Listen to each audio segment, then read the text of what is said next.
Magandang hapon, narito ang 3-day weather forecast. Sa lagay ng ating karagatan ay wala po tayong nakataas na gale warning sa anumang bahagi ng ating kapuluan. Inaasahan natin yung banayad hanggang sa katamtamang pag-alon ng karagatan. Ligtas pa rin pumalaot yung mga sasakyang pandagat at mga bangka sa mga baybayin ng ating bansa.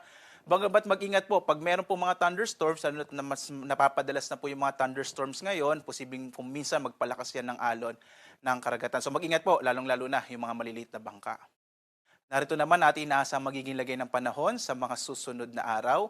Sa Luzon, partikular na sa Metro Manila, Baguio City at Legazpi, inaasahan pa rin generally fair weather pero mas mapapadalas na yung posibilidad ng mga localized thunderstorms. Agwat ang temperatura sa Metro Manila, 24 to 36 degrees Celsius. Sa Baguio, nasa 18 to 25 degrees Celsius habang sa Legazpi, nasa 26 to 33 degrees Celsius.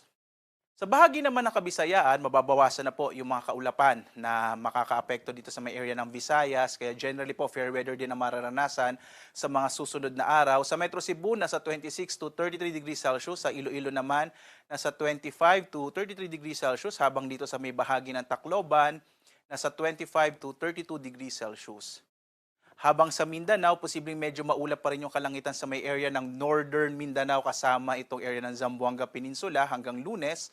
Habang sa Metro Davao, generally fair weather na sa mga susunod na araw. 24 to 34 degrees Celsius ang inaasahang agwat ng temperatura sa Metro Davao. Sa Cagayan de Oro naman, 25 to 33 degrees Celsius habang sa Zamboanga nasa 24 to 34 degrees Celsius.